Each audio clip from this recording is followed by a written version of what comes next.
Bom dia, irmãos. Como é que vocês têm passado? Pelo rosto de cada um de vocês, parece que estão todos bem, né? Gente muito bonita aí, sorridente, achei muito legal. E primeira vez que eu vou falar assim, a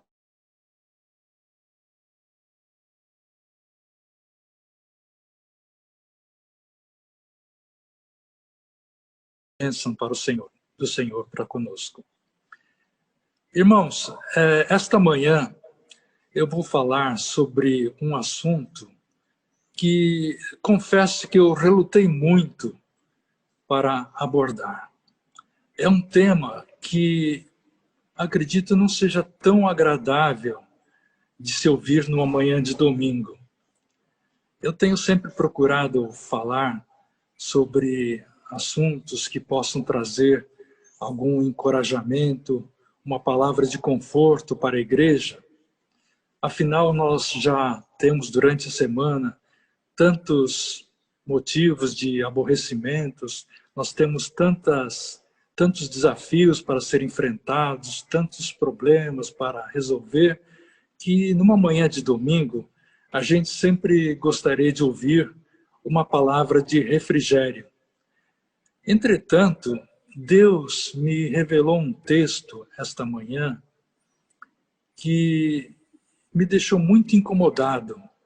Por isso, irmãos, eu lhes peço que não encarem a mensagem de hoje como se fosse um sermão, naquele sentido pejorativo, como se fosse um puxão de orelha, porque eu realmente acredito que a mensagem desta manhã é dirigida principalmente a mim e depois a vocês.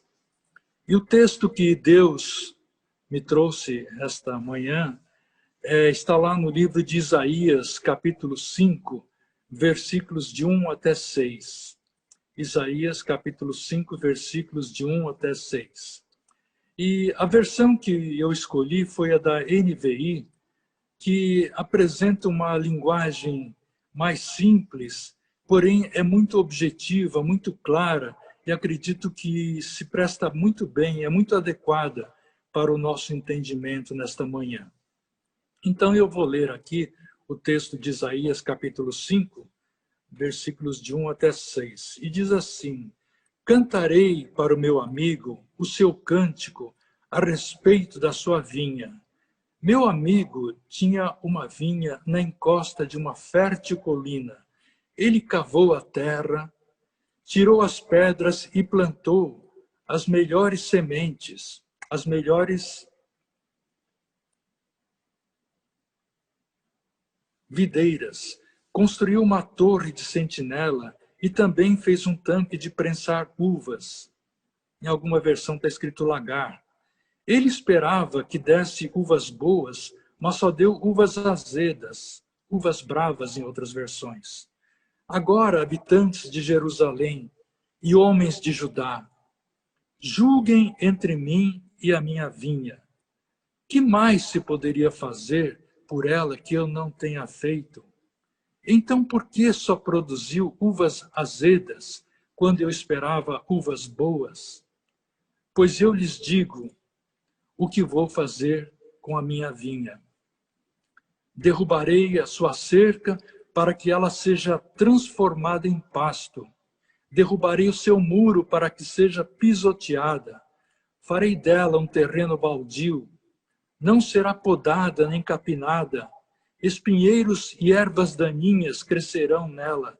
Também ordenarei às nuvens que não derramem chuva sobre ela. Para nós entendermos melhor o texto acima, vamos imaginar um cenário da vida real.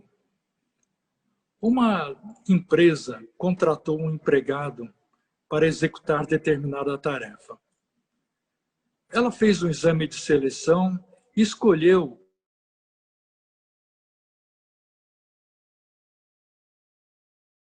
esse candidato, esse novo contratado, treinou, deu a ele uma mesa, um computador, uma cadeira, um ticket de refeição, vale transporte, assistência médica, tudo que ele precisava para exercer a sua tarefa. Na empresa onde eu trabalhava, até o início deste ano, para determinadas funções, a empresa dava até um automóvel para que o empregado, então, pudesse realizar bem a sua tarefa. Entretanto, esse nosso empregado, ele se portou de uma forma negligente com o trabalho que tinha sido dado para ele. Ele também demonstrou que não tinha nenhum compromisso com a empresa que o havia contratado. Naturalmente que a empresa ficou muito decepcionada, desapontada com esse empregado em que ela investiu tempo e dinheiro. E o que a empresa faz, então?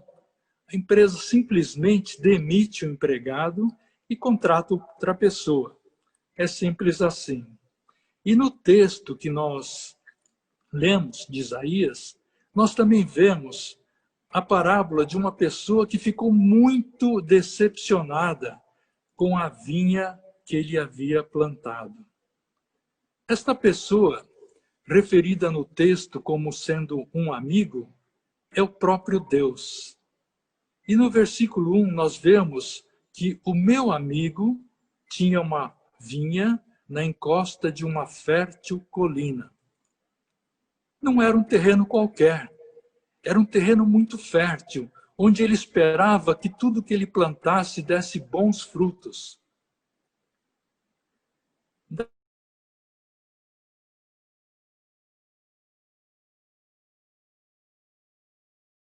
De terra muito fértil. Nós fomos colocados aqui no Brasil. E o Brasil é o primeiro país do mundo em terra agriculturável, em área cultivável. Do ponto de vista espiritual, o Brasil tem um povo muito receptivo à palavra do Evangelho. Isso se demonstra até na estatística, porque há cerca de 20 anos atrás, o país tinha menos de 5% de população evangélica.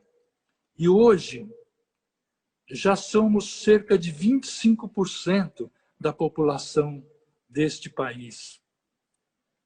E no Brasil existe liberdade religiosa, existe a liberdade de falarmos do Evangelho de Deus para outras pessoas.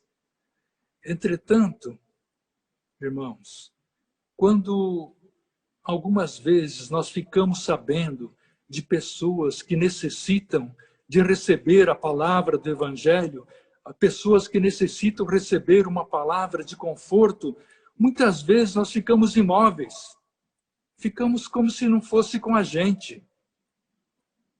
Quando muito nós oramos, e até com sinceridade, mas para que o Senhor levante alguém para levar a palavra do Evangelho para essa pessoa, para levar uma palavra de conforto para essa pessoa necessitada. Além de plantar a vinha num terreno fértil, o Senhor colocou uma cerca ao redor dela para protegê-la. Deus nos tem protegido, irmãos. Deus nos tem guardado dos males deste mundo. Nesses tempos de pandemia, nós temos visto manifestações inequívocas do poder de Deus, da manifestação de que Deus está no nosso meio, curando, fazendo curas milagrosas na nossa comunidade, nos membros da nossa igreja. E não é só no país, no Brasil, não. Do outro lado do mundo, no Japão, nós vimos a manifestação de Deus na vida do Luquinha.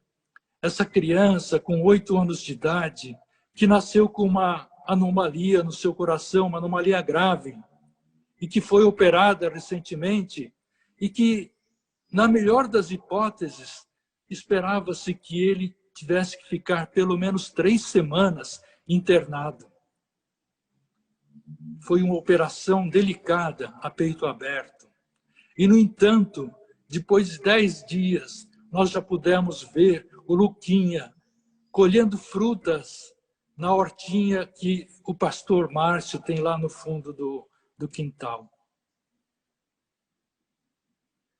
Em Salmos 34:7 está escrito que o anjo do Senhor acampa-se ao lado, ao redor dos que o temem e os livra. Deus nos tem livrado de doenças, de situações de perigo, de ciladas do inimigo.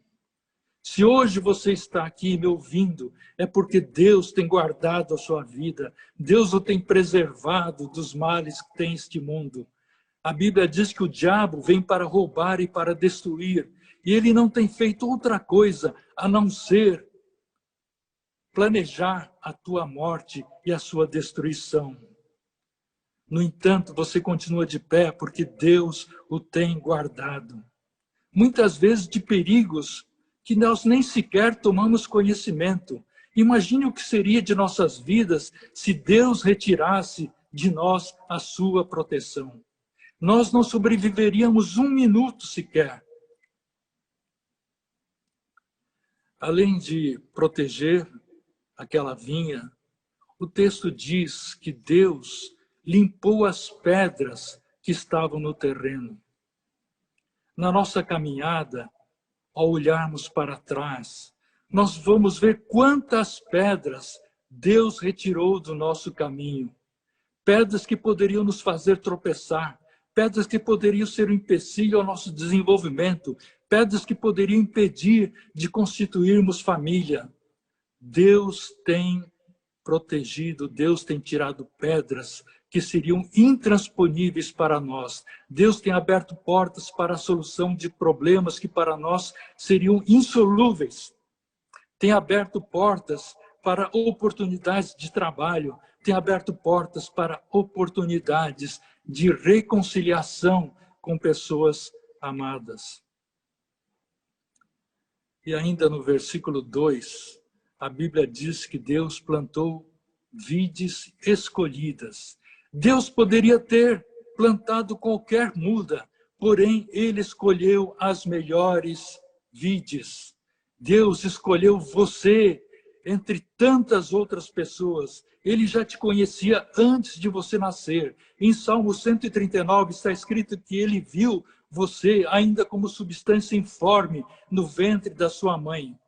Certamente Ele pensou, esta videzinha, esta vidinha há de produzir bons frutos. E além de cercar a vinha, tirar as pedras, Deus providenciou uma torre com uma sentinela para nos guardar, um anjo da guarda para guardar o nosso caminho, para nos livrar, para nos dar segurança. Eu creio que todos nós temos uma história para contar a respeito das pequenas coisas que Deus tem feito por nós, dos pequenos cuidados que Deus tem feito por nós. E muitas vezes a gente só lembra de dizer, olha, foi por Deus, foi graças a Deus que realmente aconteceu isso ou aquilo. Eu me lembro de um fato, há muitos anos, foi quando a Mitil e eu nos casamos. Depois de 5 dias, nós tivemos de embarcar para a Itália para morar lá durante 2 anos. Eu tinha sido transferido para a matriz da nossa empresa e aí tive que trabalhar lá durante 2 anos. E a mão de Deus se manifestou logo no início da nossa viagem. Nós tínhamos casado e íamos ficar fora 2 anos no exterior, então nós começamos a juntar as nossas coisas e todas as nossas coisas cabiam eram várias malas, mas cabiam tudo nas malas. E nós fomos lá para o aeroporto e fomos no check-in e quem nos atendeu foi uma moça muito simpática, sorridente.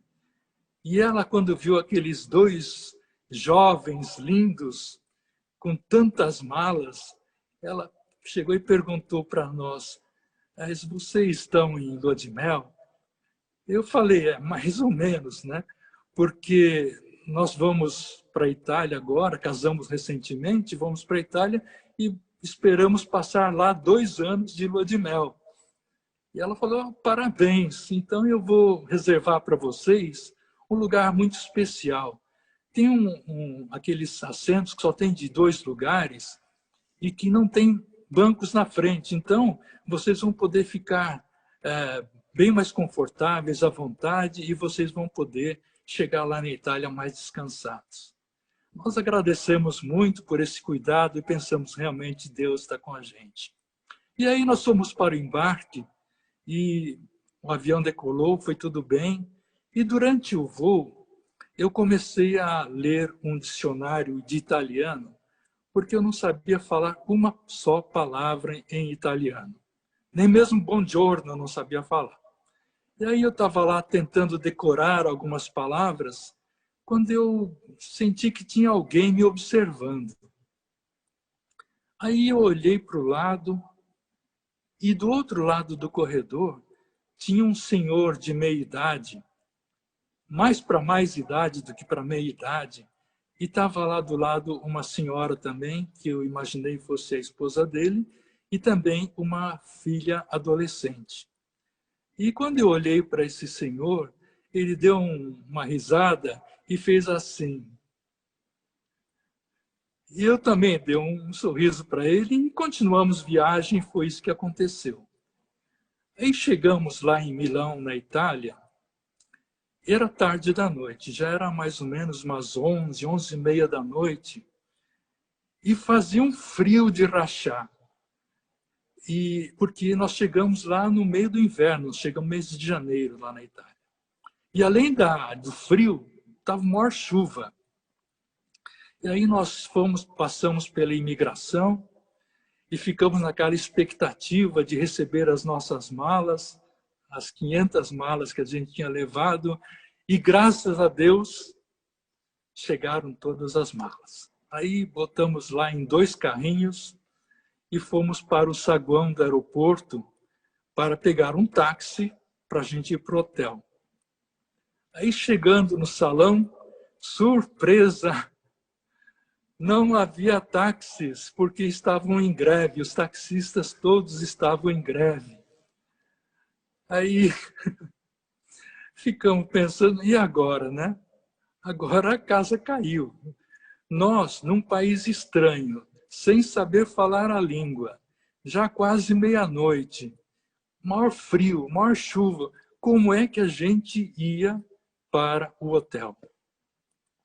E aí a gente via o pessoal já saindo embora do aeroporto, porque com certeza os familiares já sabiam que tinha greve, então os familiares vinham buscar ali os viajantes, e todo mundo saindo do aeroporto, o aeroporto ficando vazio, e eu e meu tio lá, feito um barata tonta, pensando o que nós vamos fazer agora. Nesse momento, aquele senhor que nós vimos lá no avião, ele chega perto de nós e fala comigo em português, mas num sotaque carregado de italiano, e chegou e falou assim, realmente essa greve aí é de lascar, né? Mas eu vi que vocês estavam meio perdidos, então eu conversei com um motorista particular e ele concordou em levar vocês para o hotel. E eu até já acertei o preço com ele. Ele disse que vai cobrar a mesma coisa que um táxi comum cobraria. Eu olhei para ele e fiquei assim meio boquiaberto, não sabia nem o que falar, mas pensei, nossa, é o anjo da guarda que Deus colocou para guardar o nosso caminho, para nos acompanhar até o nosso destino. E foi isso que aconteceu. E aí nós despedimos daquela família e fomos para o hotel. E chegando lá no hotel, aí é outra história que um dia eu conto para vocês. Mas no texto está escrito que ele construiu também um tanque para prensar as uvas. Em outras versões está escrito um lagar, que é onde as uvas são colocadas, as uvas são colhidas e colocadas neste lagar para a fabricação do vinho. E o Senhor também, de forma análoga, nos colocou num lagar ou melhor, nos colocou num lugar que é a nossa Igreja do Bosque. Ele nos colocou aqui para extrair de nós o melhor de nós mesmos, para que a gente pudesse, então, contribuir para a expansão do seu reino aqui na Terra. Um lugar onde a gente pudesse consagrar os nossos talentos, os nossos dons para o crescimento e para a expansão do reino de Deus aqui na Terra. No entanto, o texto diz que aquela vinha só produziu uvas azedas, uvas bravas, que não se prestavam nem para ser comidas, nem para produzir vinho. Eu fico pensando, será que não é esta a nossa situação? Nós fomos plantados com boas mudas, sobre uma terra fértil. Nós fomos cercados, protegidos, amados, regados, cuidados por Deus. Estamos produzindo somente uvas azedas. Nós somos regados semanalmente com a palavra de Deus. Nós recebemos dons e talentos. Nós sabemos o que devemos fazer e não fazemos. O Senhor esperava que produzíssemos uvas boas, mas produzimos somente uvas bravas. Com nossas bocas nós até damos aleluias, glória a Deus pelas obras, pelas vitórias alcançadas. Porém, será que estamos glorificando a Deus com as nossas vidas? O tempo está passando, irmãos. O tempo da colheita está acabando. A liberdade religiosa no mundo inteiro está acabando. No Brasil, já tramita no Congresso um projeto de lei que impede que candidatos a cargos públicos falem de Deus nas suas campanhas. Esse projeto tem a nítida conotação de impedir que candidatos cristãos sejam eleitos. A alegação é que é abuso de poder religioso. Que absurdo, irmãos! Porém, nós podemos esperar que muitas outras leis absurdas irão surgir para impedir a propagação da palavra de Deus no nosso meio, nesse nosso país. As escolas públicas já estão proibidas de dar aula de religião, porque, de acordo com a Constituição, o Brasil é um país laico. Então, as crianças das escolas públicas não podem ouvir a palavra de Deus. Desde o começo da pandemia, já se passaram 5 meses. Nós já estamos no mês de agosto, estamos nos encaminhando para o final deste ano. E que frutos nós produzimos este ano? Bem, este ano nós tivemos a pandemia, então nós não pudemos fazer nada. Mas e no ano passado? E nos últimos 10 anos? Que frutos nós produzimos para o Senhor? Nós sabemos que muitos irmãos da nossa igreja têm se engajado no ministério, na sua obra, na obra de Deus. Muitos já estão colhendo os frutos das sementes que foram plantadas. Muitos estão se alegrando com os frutos que estão oferecendo ao Senhor. No entanto, muitos ainda estão esperando por oportunidades melhores, estão esperando por outros dias melhores, estão esperando por algum tempinho para poder, então, se dedicar à obra do Senhor. Nos últimos 10 anos, 10 anos são 520 semanas. Nos últimos 10 anos, nós já tivemos oportunidade de ouvir pelo menos 520 sermões. Se praticássemos verdadeiramente a palavra de Deus, nós já teríamos plantado e nós estaríamos colhendo muitos frutos agradáveis para o Senhor. Em Salmo 7, 26 está escrito que todo aquele que ouve as minhas palavras e não as pratica é semelhante ao homem insensato que construiu a sua casa sobre a areia. No versículo 4, nós vemos, então, um Deus totalmente decepcionado, um Deus desapontado com a vinha que ele havia plantado. Se ele não fosse Deus, eu diria que suas palavras são quase de desespero. Ele diz: o que mais eu poderia fazer por essa minha vinha que eu não tenha feito? Aonde foi que eu errei? O que mais Deus poderia ter feito por nós? Ele nos deu tudo o que nós precisávamos. Ele nos deu o seu próprio filho. Ele queria somente que produzíssemos bons frutos. Ele queria somente uvas boas. E estamos produzindo uvas azedas. Nós recebemos bênçãos sobre bênçãos, mas continuamos a reclamar e a murmurar. Uvas bravas são a desobediência, a ingratidão, a negligência com a obra de Deus, a falta de amor pelas almas, a autossuficiência e tantas outras coisas nocivas que nós temos cultivado em nossas vidas. Quantas vezes nós temos dito não à obra de Deus? Quantas vezes nós temos dito não ao próprio Deus? Quantas vezes nós ficamos calados quando alguém pede uma simples oração voluntária?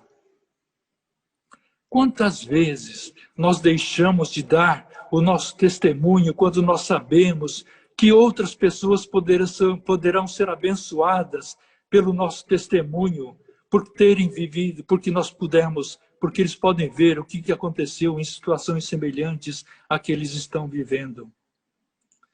Não é comigo. Eu não tenho capacidade. Pede para outra pessoa.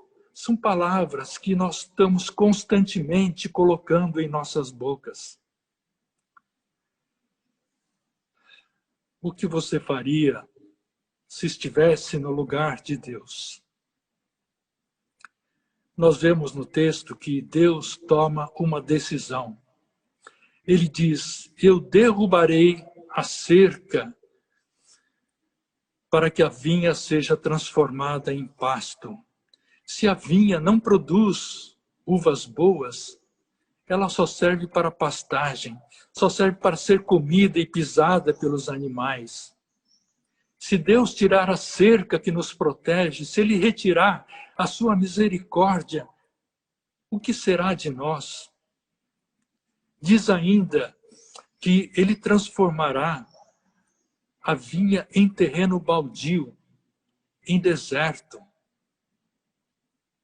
O povo de Israel perambulou 40 anos no deserto. E sabe o que o deserto significa? O deserto significa escassez. O deserto significa morte. E aquele povo de Israel que saiu do Egito em direção à terra prometida, ele poderia ter feito esse trajeto em 75 dias, mesmo que fossem 2 milhões de pessoas a pé. No entanto, eles ficaram 40 anos no deserto devido à sua incredulidade, devido à sua desobediência, até que toda aquela geração morresse lá no deserto. Nenhum deles chegou à terra prometida.